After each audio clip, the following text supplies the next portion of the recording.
Conserva la voz. Análisis sobre los hechos que hacen noticia en Estados Unidos, América Latina y el mundo. That America will never be a socialist country. Conserva la voz. Un espacio no apto para lo políticamente correcto o socialmente aceptable. Que la fuerza del cielo nos acompañe y ¡viva la libertad, carajo! Conserva la voz. Tu voz sin censura. Se ponen en la solapa el pin de la Agenda 2030, que no es más que la renuncia a nuestra soberanía. Con ustedes su anfitrión, Freddy Silva. ¿Qué tal, amigos? Reciban todos un caluroso y fuerte abrazo en este nuevo episodio de su podcast Conserva la Voz. Un podcast dedicado a los conservadores, pero también a la gente que quiere una mirada distinta de lo que vemos en los principales medios de comunicación.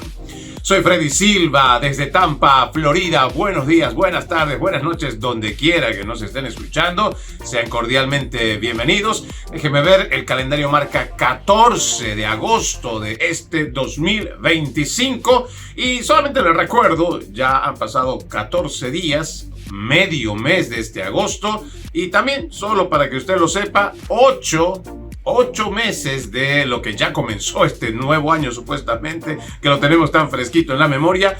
Nos queda menos de 4 meses para terminar este año. Para esta jornada tengo bastantes temas que ir abordando, sobre todo en la política doméstica. Quiero arrancar con un anuncio que sale el día de ayer por parte del Tribunal Federal de Apelaciones, que dictamina que la administración del presidente Trump puede retener unos $2,000 millones en pagos de ayuda al extranjero, revocando una orden de un tribunal inferior que había bloqueado los planes de Trump de recortar los desembolsos de la Agencia de Estados Unidos para el Desarrollo Internacional, más conocido como USAID. Este fallo de la Corte de Apelaciones para el Distrito de Columbia terminó 2-1, levantando la orden de restricción temporal del juez de distrito designado por Joe Biden, Amir Ali, que obligaba a USAID a seguir realizando miles de millones de dólares en pagos de asistencia extranjera por trabajos ya realizados por organizaciones con las que la agencia tenía contratos. ¿Por qué nosotros mencionamos esta noticia? Por la importancia también que tiene al inicio de este programa. Y es que si nosotros vamos revisando a lo largo de esta administración, cuando llega Donald Trump en enero de este 2025, lo primero que empieza es a llevar adelante esta oficina de DOGE, la Oficina de Eficiencia Gubernamental, que los zurdos, por lo general, que siempre son los que tienen algo que ocultar y mucho que temer, pues se opusieron ferozmente. Igual que los principales medios de comunicación vieron que DOGE iba a ser una oficina de investigación, sobre todo el despilfarro, la corrupción, y encontraron mucho de este despilfarro. Pero más importante aún, lo cual yo quisiera hacer referencia con relación a este tema, es que estas ayudas al extranjero, si bien es cierto, inicialmente podían haber tenido un propósito de ayudar legítimo, en los papeles lo que se ha ido viendo es que muchas de las organizaciones sin fines de lucro realmente no prestan la atención con la cual se designa o el propósito para el cual se da estos dineros. Lamentablemente, muchas de las organizaciones sin fines de lucro tienen ciertos vínculos con mucho de la agenda globalista. Incluso gente millonaria, como lo mencionábamos, por ejemplo, el día de ayer, fundaciones como la Open Society de George Soros o fundaciones igual de millonarios como Bill Gates, ponen estas agencias sin fines de lucro, ojo, sin necesitar dinero. Sin embargo, se las ingenian para que sus organizaciones sin fines de lucro reciban dinero de los contribuyentes. Aún sabiendo que estos filántropos, que los principales medios de comunicación los presentan como si fueran los grandes salvadores del planeta, esta gente se las ingenia para, aún teniendo dinero, llevar adelante sus políticas perversas. Yo estoy totalmente de acuerdo con que este país ya deje de estar financiando a estas organizaciones sin fines de lucro, sobre todo en el extranjero. Primero hay que sanear todo lo que se ha permitido. Y digo sanear porque tenemos que revisar. Tenemos que saber quiénes son los que están pidiendo este dinero, qué vínculos tienen, si son políticos, porque se supone también que muchas de estas agencias no deberían tener fines políticos. No deberían tenerlo. millones de dólares de los contribuyentes, por ejemplo, durante la crisis migratoria, esa invasión migratoria que tuvimos en la frontera entre México y Estados Unidos, fue financiado con el dinero de los contribuyentes que iban a estas organizaciones sin fines de lucro. Y ojo, incluso organizaciones que se visten de cristianos o de católicos o de alguna fe, alguna religión. Pero sin embargo actúan como actores políticos. Y no solo están yendo en detrimento de este país, sino abrazando una agenda que otra vez, la Agenda 2030 no es propia de los Estados Unidos. La Agenda 2030 es una agenda propia del Foro Económico Mundial. Un foro que reúne a gran parte de los filántropos que creen que su visión mesiánica de salvar el mundo es la única correcta. Pero detrás existe una perversa organización que tiene planes que no necesariamente quieren beneficiar a la humanidad. Sin embargo, se las han ingeniado y como el mismo Klaus Schwab en su momento, quien era presidente del Foro Económico Mundial, dijo, ya nosotros tenemos a muchos de los jóvenes que forman parte del Foro Económico Mundial y los tenemos infiltrados en las más altas esferas políticas del mundo. Y no se equivocó. Muchos de los que son parte de las juventudes del Foro Económico Mundial hoy o son presidentes o están como ministros. Y usted podría decir, pero seguramente estos filántropos que tienen este tipo de conexiones en las altas esferas seguramente alcanzan solo a Europa. No. O Estados Unidos también dirá, no es cierto. Muchos de estos operan mandando dinero, convenciendo a los politiqueros corruptos de nuestro continente y llevan adelante esta misma Agenda 2030. Por eso es importante que nosotros reconozcamos primero que hay un grave problema con las organizaciones sin fines de lucro, dentro y fuera del país. Tenemos que permitir que existan investigaciones, además de auditorías, para saber quiénes están detrás de estas organizaciones sin fines de lucro. Tenemos que ver a dónde se manda este dinero, pero más importante aún, tenemos que revisar por lo menos los últimos 5 años, sí, no digo 4, 5 años, incluyendo la administración pasada del presidente Trump, porque tenemos que ver si realmente se ha gastado el dinero. Porque también resulta que muchos de estos filántropos o esta gente que entre comillas quiere ayudar a la gente necesitada, no lo hace. Mire cómo es el esquema de este fraude que al final termina siendo legal. No es legítimo, pero pues algunos dirían que se llama legal más bien, pero no es legítimo. Mucha de esta gente abre su organización sin fines de lucro. Y ellos ponen, por ejemplo, 2 empleados. Puede ser la misma persona con su esposo o su pareja. Estas personas, una vez que logran recibir dineros, ellos establecen que esa fundación pues necesita pagarle un sueldo a la gente que trabaja. Y si ellos, por ejemplo, reciben 50,000 o 100,000 dólares, lo primero que hacen es destinar estos dineros para la gente que va a trabajar. No necesariamente están ganando, ¿verdad? Porque por eso es non-profit. No es que este dinero, 100,000 dólares, esté generando riqueza, no. Pero ya le está sirviendo para que le dé empleado a la persona que ha pedido. Pero no necesariamente su proyecto está sirviendo para el propósito con el cual ha solicitado el dinero de ayudar a la gente necesitada. Peor aún, lo que se ha venido haciendo con las organizaciones sin fines de lucro que estaban en la frontera, ayudando a que toda esta crisis migratoria se profundice.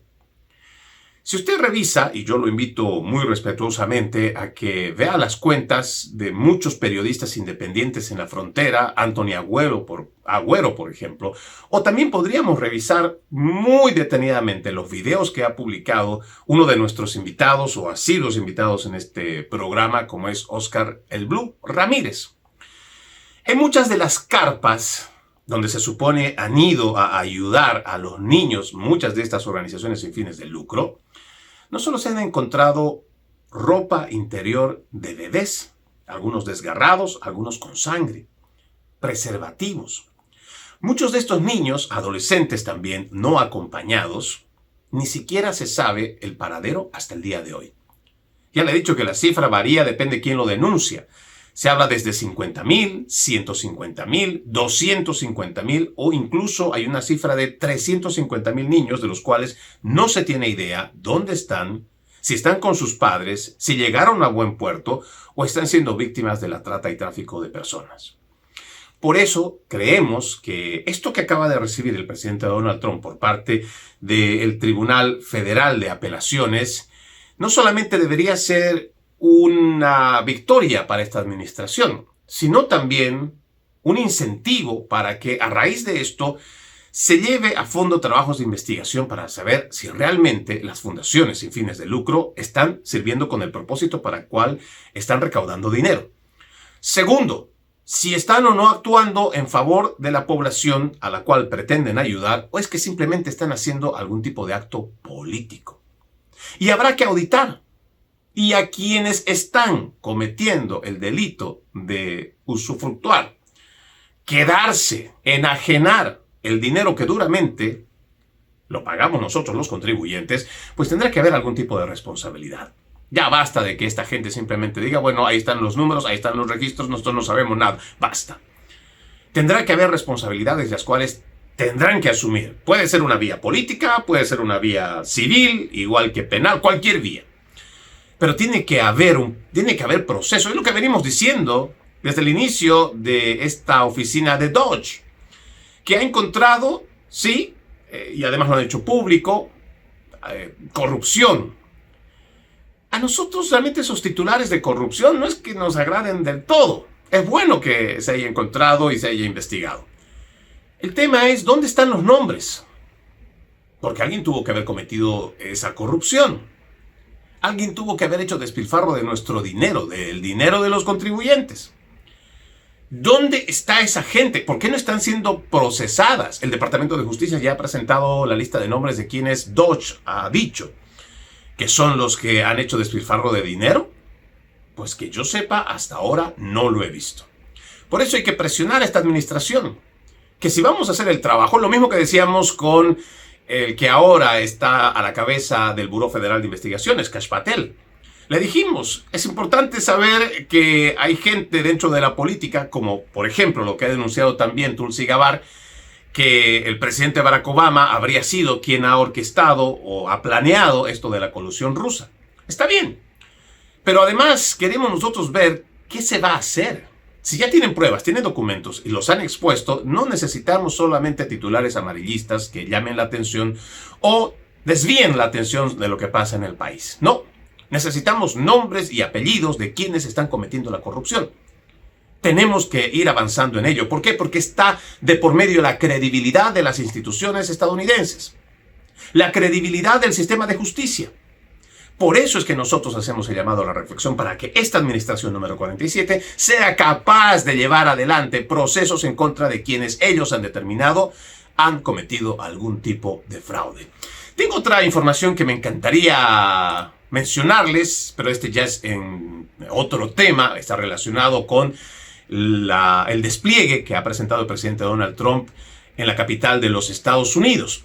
Resulta que mientras más son los medios de comunicación con algunos activistas demócratas diciendo que la criminalidad ha descendido, que lo que está diciendo Trump es una mentira, aparece más gente, como por ejemplo usted recordará, aquí en este programa le dijimos que una de las presentadoras de ABC, un medio de comunicación progre, más alineado con la izquierda, dijo que en Washington, D.C., a tan solo unas cuadras o minutos, creo, caminando de la oficina donde trabajan, no fue solo una persona, fueron varias de una misma empresa que se vieron atacadas o amenazadas por indigentes o estaban muy cerca del peligro al ser casi asaltadas o asaltadas. Ahora resulta que tengo este artículo de ayer de un programa que es All Things Considered de NPR, este medio al cual nosotros hemos calificado que también de izquierda. Dice el corresponsal nacional Frank Langfitt que declaró que en el área del Congress Heights de Washington, D.C., algunas de las personas con las que habló le dijeron que el crimen es peor de lo que muestran las estadísticas porque algunos han dejado de denunciar a la policía porque sienten que muchos crímenes quedan impunes.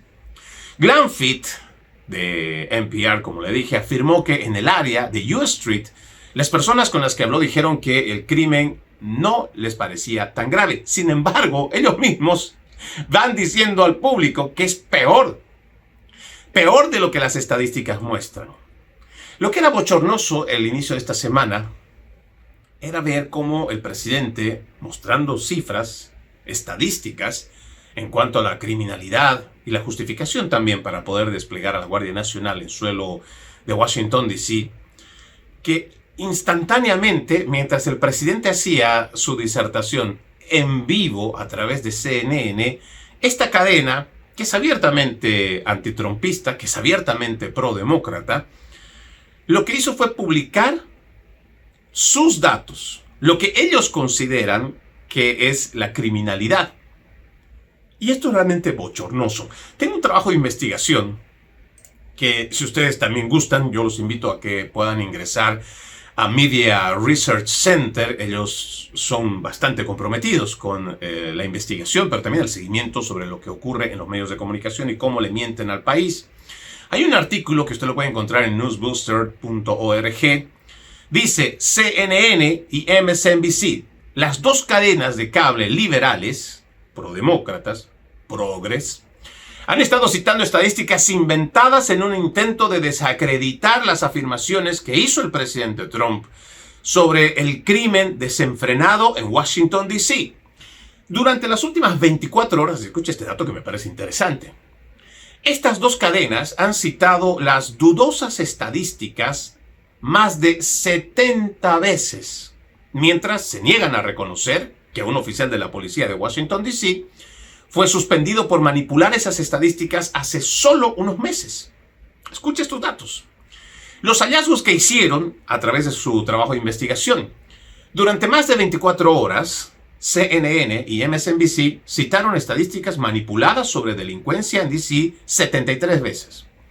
El colaborador conservador de CNN, Scott Jennings, fue la única persona en cualquiera de las cadenas que mencionó que un comandante de la policía fue suspendido precisamente por supuestamente falsificar esas estadísticas. En ambas redes, el 6 de enero de 2021 se mencionó 31 veces. A mediados de mayo, dice este artículo, el comandante de la policía de Washington, D.C., Michael Pulliam, fue puesto en licencia administrativa después de que el sindicato policial acusara a su departamento de manipular intencionalmente los datos sobre delincuencia. Como explicó Paul Wagner de NBC News, el sindicato afirma que los supervisores policiales del departamento manipulan los datos sobre la delincuencia para hacer parecer que los delitos violentos han disminuido considerablemente en comparación con el año pasado.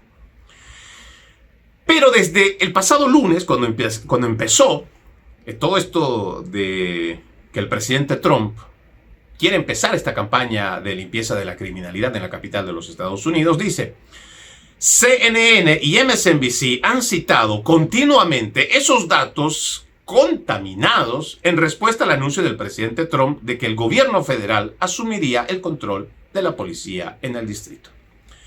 Los analistas de MRC, de Media Research Center, examinaron las primeras 24 horas de cobertura regular entre semana, tanto de CNN como de MSNBC, tras el anuncio de Trump, desde las 11 de la mañana del 11 de agosto hasta las 11 de la mañana del 12 de agosto. Se han identificado 73 casos en los que los presentadores invitados, o sea, sus analistas, sus todólogos, expertólogos y reporteros fueron citando las estadísticas delictivas manipuladas por las que Pulliam fue suspendido. MSNBC fue responsable de 44 de estos casos, mientras que CNN transmitió los 29 restantes. No voy a continuar haciendo lectura de este artículo que me parece muy interesante, y además también quiero dejarle a usted la oportunidad de que ingrese a esta página y también por su cuenta vaya revisando qué tan cierto puede o no ser lo que estamos leyendo. Sin embargo, quiero que usted se dé cuenta que hoy en día ya no se hace periodismo. Si usted revisa, ya desde la campaña de 2016, donde abiertamente los principales medios de comunicación se pusieron del lado de los demócratas, ya ni hablar del 2020 o el 2024, que abiertamente se han vuelto una campaña, una oficina de campaña del Partido Demócrata, no se cansan de mentirle al pueblo estadounidense. Me viene a la memoria lo que pasó durante el 2020.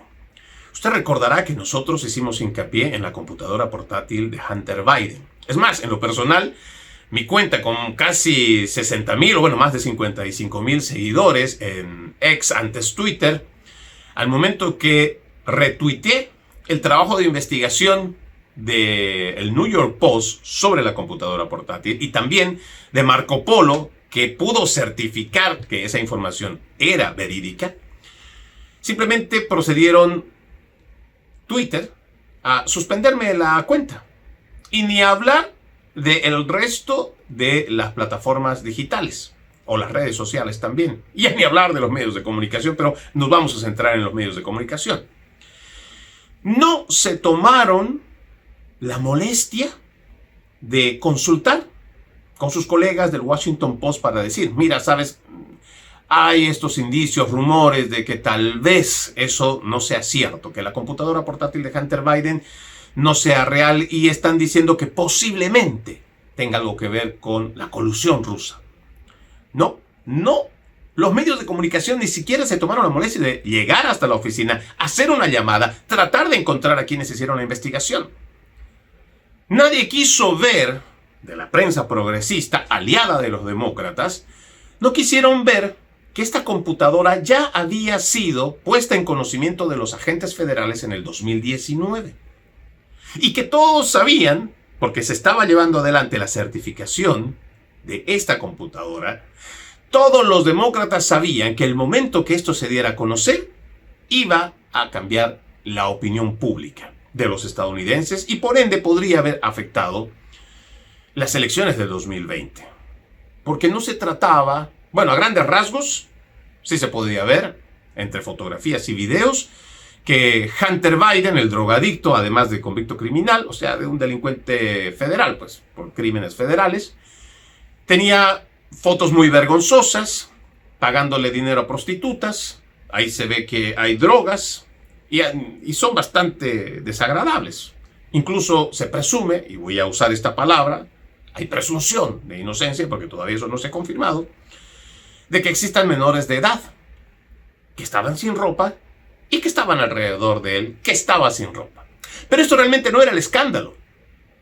No vaya usted a creer que Hunter Biden iba a hacer el escándalo por hacer las cosas que un perverso como él las hacía. No.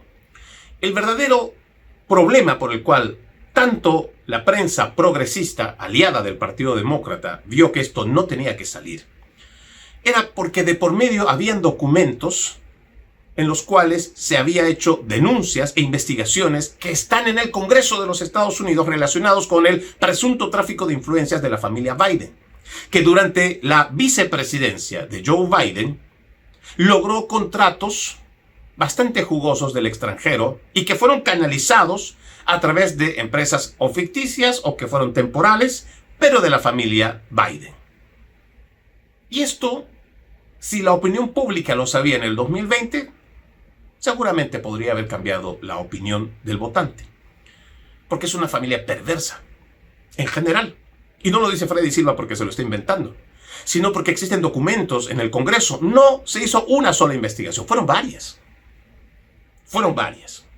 Y uno se pone a pensar ahora cómo es que trabaja, cómo es que articulan, cómo es que están coludidos estos principales medios de comunicación, que aún sabiendo que existe un oficial suspendido o que se le encontró, supuestamente vamos a decir, manipulando los datos de la criminalidad en Washington, D.C., no pongan en duda esa información.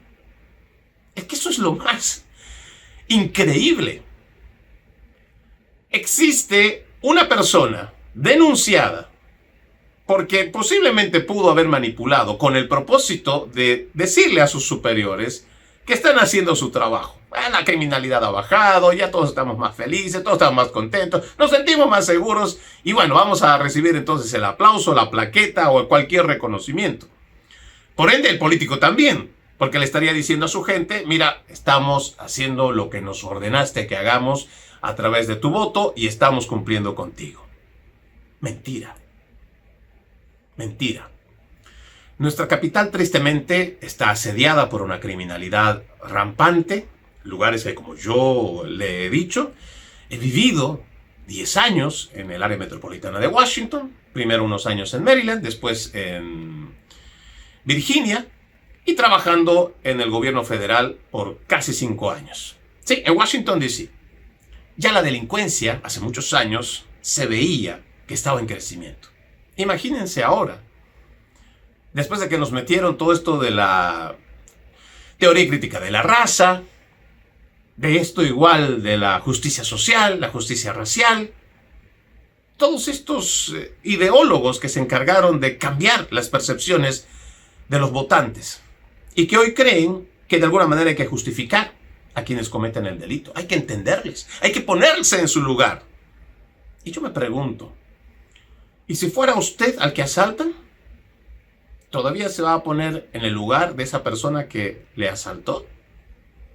Y si por una mala suerte, este que está asaltando, a quien usted quiere tener consideración, pena, lástima, empatía, lo que quiera usted tener o sentir, si por mala suerte al momento de atracar termina quitándole la vida a su ser querido, ¿todavía va a seguir pensando de la misma manera?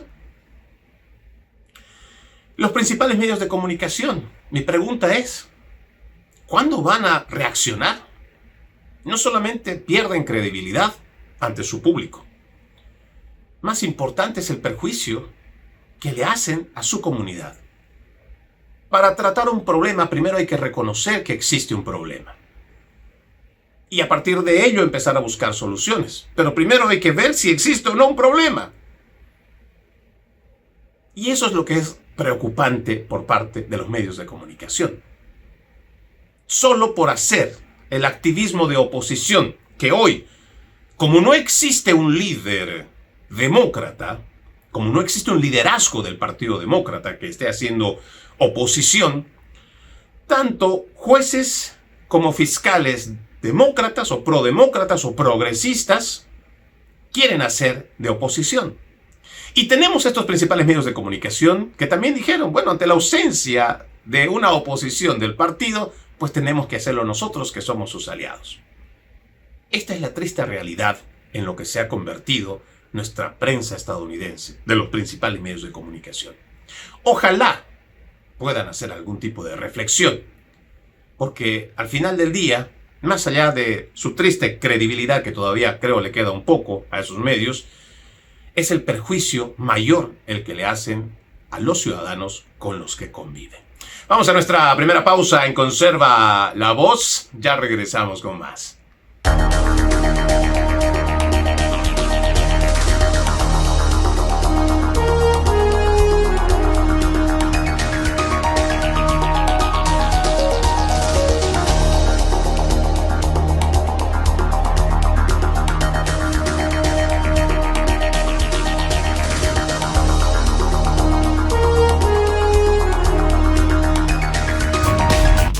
Continuamos con más de su podcast Conserva la Voz. Recuerde que usted puede ser parte de nuestro programa escribiéndonos a través de nuestras redes sociales. Me encuentran como Freddy Silva TV, Freddy Silva TV.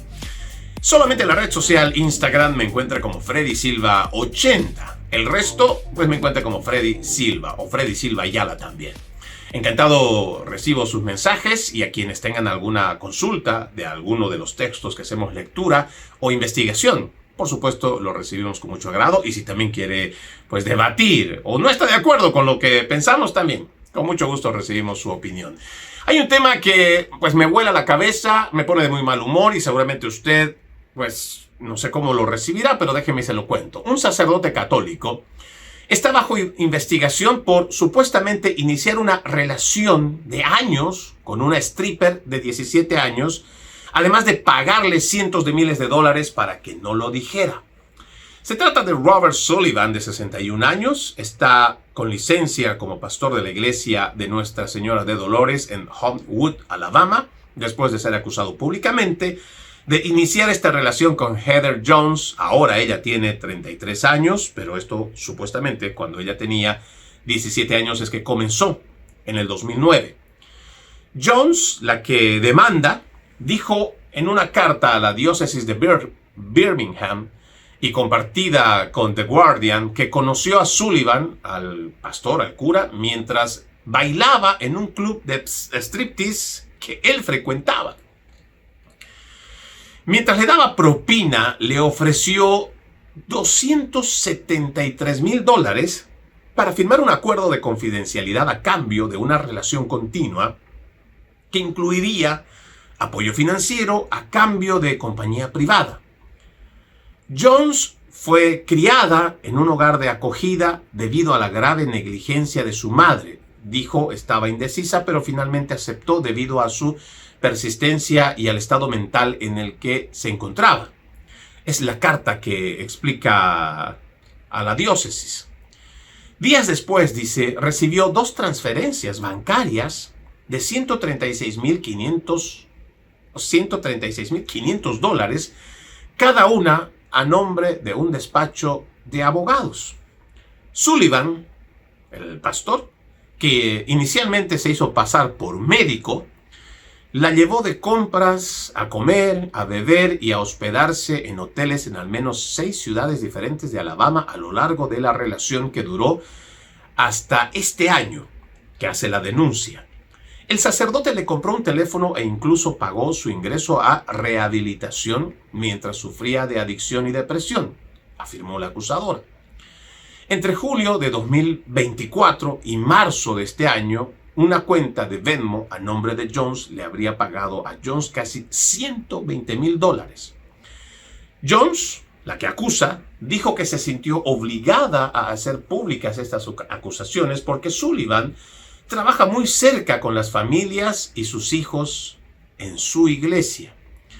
Otros pueden ser vulnerables al mismo tipo de manipulación y explotación. Sullivan ha sido un sacerdote durante más de 32 años y anteriormente fue presidente de John Carroll High School durante 6 años. El 2 de agosto anunció que tomaría una licencia personal como pastor.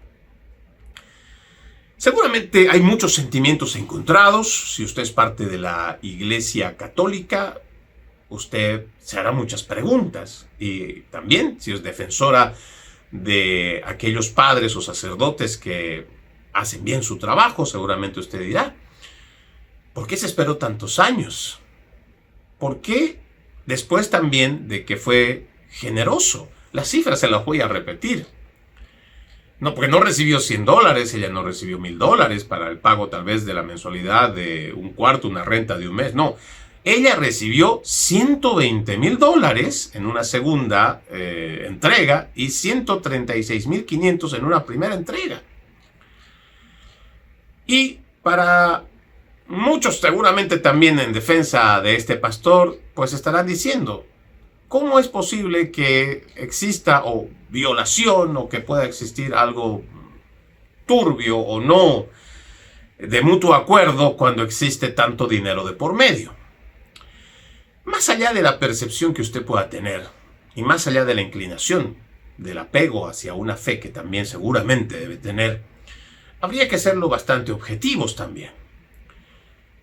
Se trataba de una menor de edad. Sí, se trataba de una menor de edad.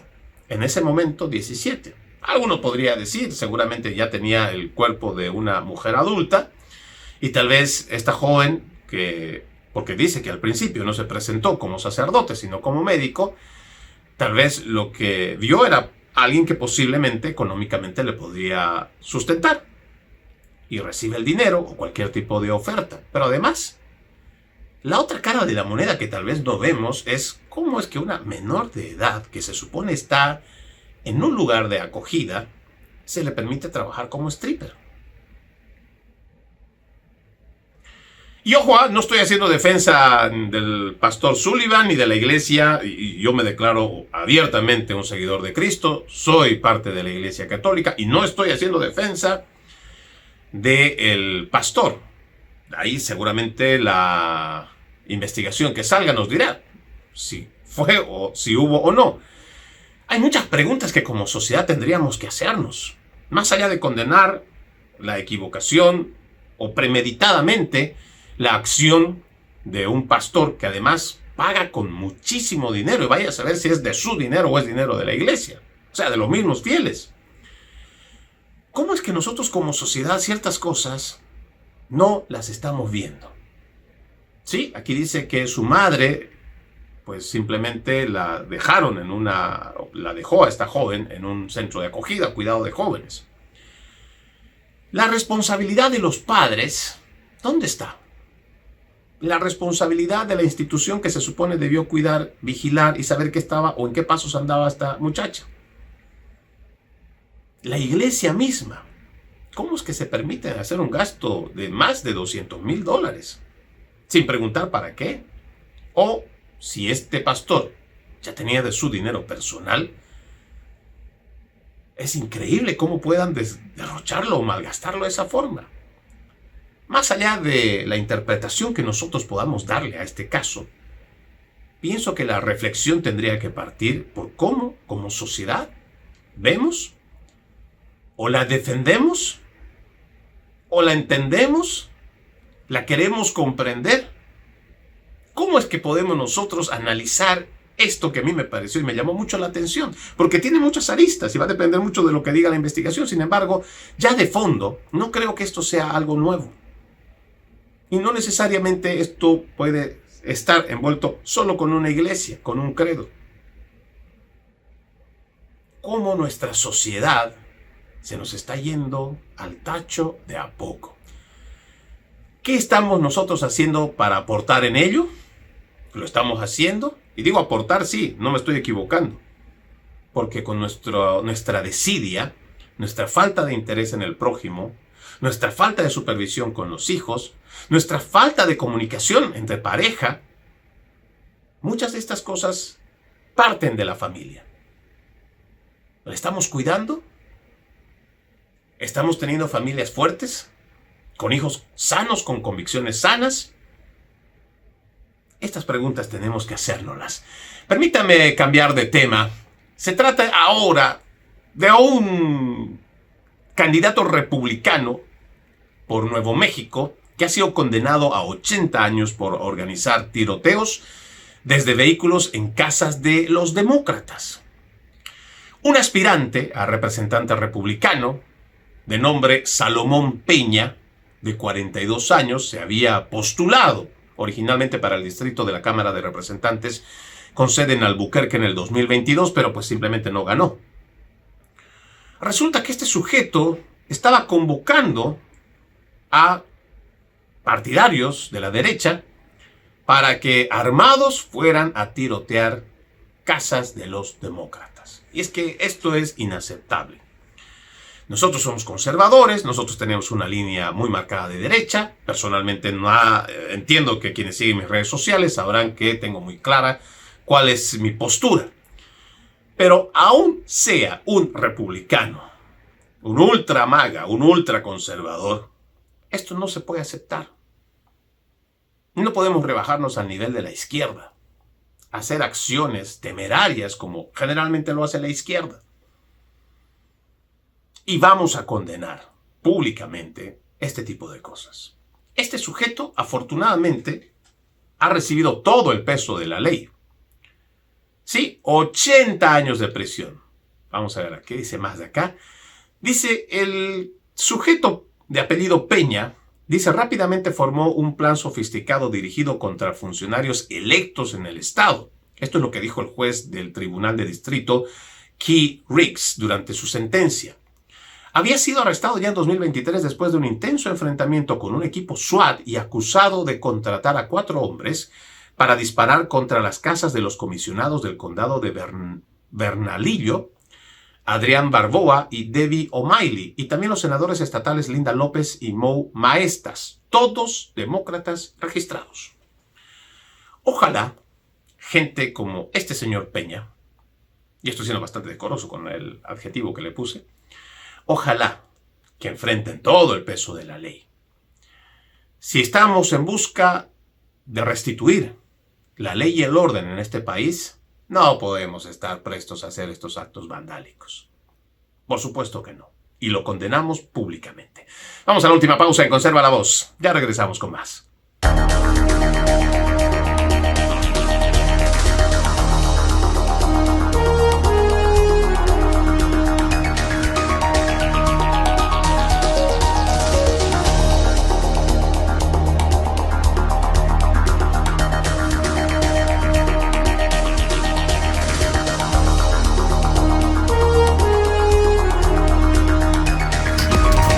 Seguimos con más de su podcast Conserva la Voz.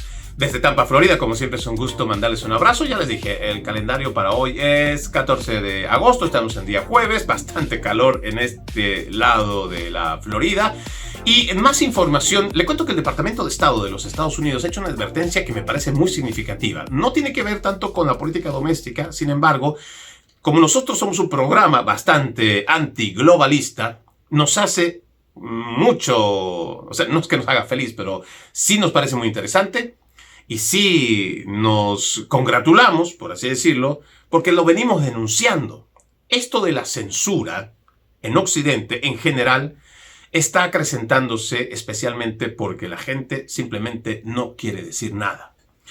El Departamento de Estado, les decía, ha dicho que los ataques a la libertad de expresión en el Reino Unido están empeorando. Lejos de ser una opinión, es una realidad pura y angustiosa que ahora incluso ha merecido ser mencionada por el Departamento de los Estados Unidos. En su informe anual sobre derechos humanos, que se publicó esta semana, se afirma que hay informes creíbles de gravedad de restricciones a la libertad de expresión en Gran Bretaña. El informe, y esto hace en relación a una publicación de Telegraph, el informe afirma que la situación de los derechos humanos empeoró en Gran Bretaña en el 2024, haciendo frecuentes referencias al periodo posterior a la victoria electoral de Sir Keir Starmer en julio pasado. También critica a la ley de seguridad de Internet. Dice, tras el ataque perpetrado por un migrante el año pasado en Southport, el gobierno del Reino Unido intervino repetidamente para silenciar la libertad de expresión. La administración Trump ha mencionado a Lucy Cannoli, quien está cumpliendo una sentencia de 2 años y medio de cárcel por una publicación en las redes sociales. Tras difundirse rumores en internet de que el asesino de 3 jóvenes en una clase de baile con temática de Taylor Swift era un inmigrante ilegal, Cannoli pidió la deportación inmediata en una publicación en X y añadió que me incendien todos los hoteles de asilo por lo que a mí respecta. Lo grave de esto, y tal vez usted que está tan dedicado a trabajar duro, apenas usted se despierta, con suerte tiene un espacio para comer o tal vez llegar a casa y tal vez no. Y una vez terminada su jornada laboral, llega a casa, ve cómo están los chicos, cómo está la esposa, cómo ha transcurrido su día y después no tiene oportunidad de interesarse en lo que pasa más allá también de las noticias de nuestro país. Se está gestando a nivel internacional un plan de censura en contra de la libertad de expresión. Y esto viene sistemáticamente desde el Foro Económico Mundial. En su reunión anual del pasado año, 2024, lo recuerdo muy bien, Ursula von der Leyen, cuando sale a hacer su participación inaugural, ella dice que la desinformación es la principal amenaza para la humanidad. ¿Qué le parece? No dijeron que el hambre, las enfermedades, igual puede ser un virus, el virus chino que nos trataron de vender como si hubiera sido de un murciélago, no. Las deforestaciones, la gente que ya no tiene acceso a recursos hídricos, no. Para esta gente, para estos idiotas del Foro Económico Mundial, la principal amenaza para la humanidad es la desinformación. Pero no la desinformación que los gobiernos emiten, no. La desinformación que programas como este, periodistas independientes, o igual, simplemente divulgadores a través de las redes sociales hacen. Todo aquel que hable en contra de la narrativa oficial es una amenaza para ellos. No para la humanidad, sino para los políticos. Póngase a pensar en esto, para que vayamos razonando y veamos si tiene o no sentido. Se supone que la población tiene todo el derecho de fiscalizar a sus políticos. ¿Cómo lo vas a hacer si después de lo que ellos emiten a través de su vocería un comunicado que dicen es oficial y tú ya no lo puedes cuestionar? Y peor aún, tenemos a los principales medios de comunicación que cuando dice que ya es oficial no hay nada más que preguntarles y ya no hacen trabajo de periodismo. Se quedan callados porque eso parece que les enseñaran. No, ya te dijeron que es oficial, no hables más. Pero entonces, el tema de la desinformación no nace genuina y legítimamente de la democracia, que es de la base del pueblo. No. Viene del sector político. Y esto es lo que nosotros tenemos que reflexionar. Son estos mismos políticos los que quieren amordazar no solo a los periodistas independientes, sino a cualquier ciudadano que quiera ir en contra de la narrativa. El tema de la narrativa en el Reino Unido, por ahora, es el tema de ir en contra de la inmigración ilegal. Aquí tenemos el problema con los hispanos, y en general, ¿no? En términos generales, inmigrantes indocumentados que, sabiendo que no podían acceder porque son migrantes económicos, más no todos con asilo, aún así violaron la frontera, violaron las normas establecidas porque tenemos una ley migratoria que la violaron. En el otro lado del charco, al otro lado del Atlántico, casi es lo mismo. Pero a diferencia de que hay una invasión de inmigrantes ilegales que generalmente están viniendo de países donde su credo es musulmán, donde practican el Islam. Ya usted tendrá una idea de cuál es el choque cultural que hoy se está teniendo. Muchos de estos tercermundistas, por no darles otro adjetivo, piensan que la mujer es de su propiedad, pero aquí le estoy hablando en términos muy claros, y piensan que al ser de su propiedad pueden tratarla como quieran o abusarla el rato que quieran.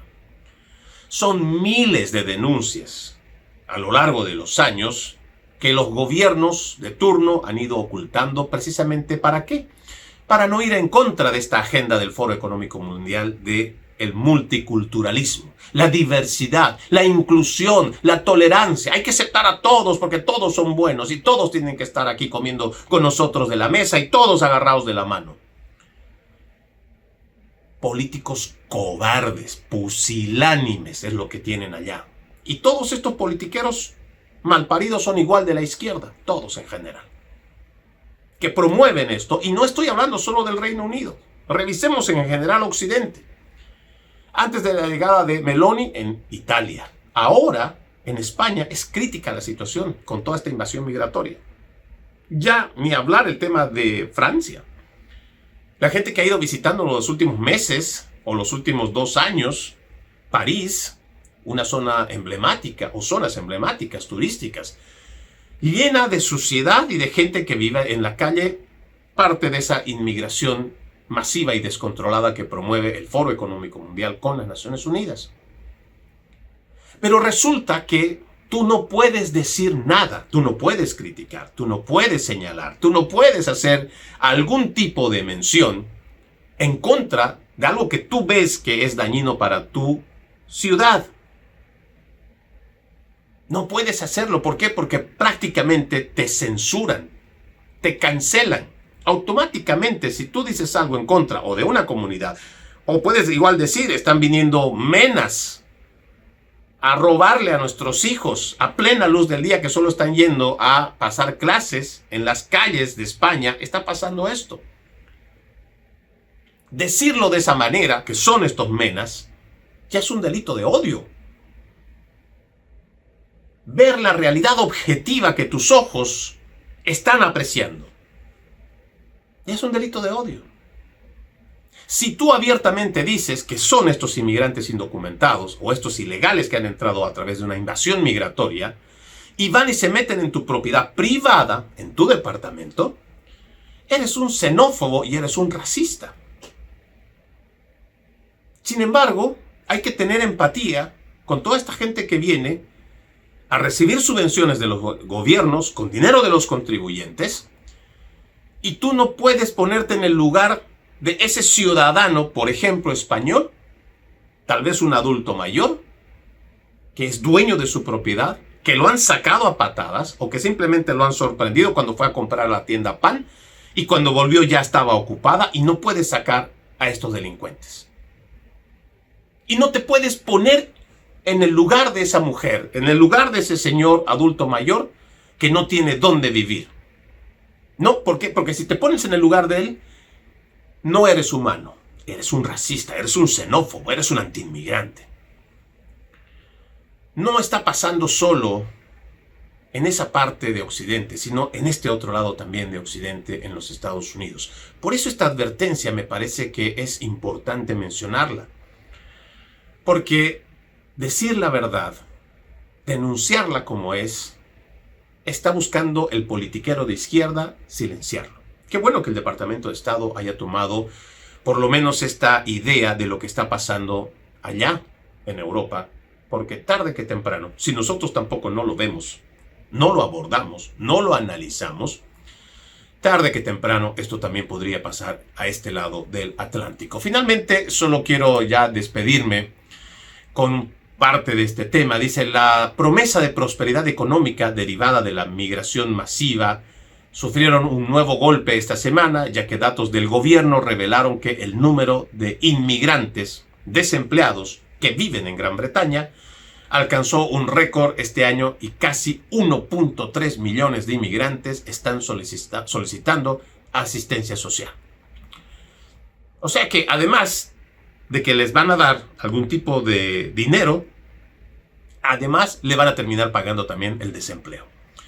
Según datos publicados por la Oficina Nacional de Estadística, la ONS, los inmigrantes representaron más de una de cada 5 personas, el 21,5% de los desempleados en Gran Bretaña durante el primer trimestre de este año, y esto equivalió a 345.600 extranjeros desempleados, la cifra más alta registrada. Si bien esta cifra disminuyó ligeramente a 333.000 entre abril y junio, se mantuvo cerca de los máximos históricos y casi 2,7 veces mayor que en 1997, cuando comenzaron los registros. O sea, ya no solamente estamos hablando de la irrupción cultural, el choque cultural. Cristianos o musulmanes, los que quieren la Sharia, los que quieren que no se lo aplique, y muchos otros, porque también estamos hablando que es un choque educativo, cultural, económico.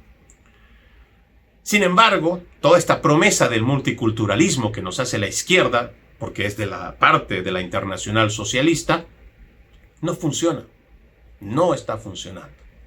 Tenemos que dar marcha atrás. Lo que nos queda es volver al patriotismo, al amor por la familia natural, por la propiedad privada. Soy Freddy Silva desde Tampa, Florida. Como siempre, es un gusto haberles acompañado en este episodio de su podcast Conserva la Voz. Como siempre, antes de irme, un extracto de la palabra. Sacamos de Salmos, capítulo 37, versículo 23. El Señor afirma los pasos del hombre cuando le agrada su modo de vivir. Tengan un bendecido resto de jornada y, como siempre, ejercitemos la decencia, que nada nos cuesta. Permiso.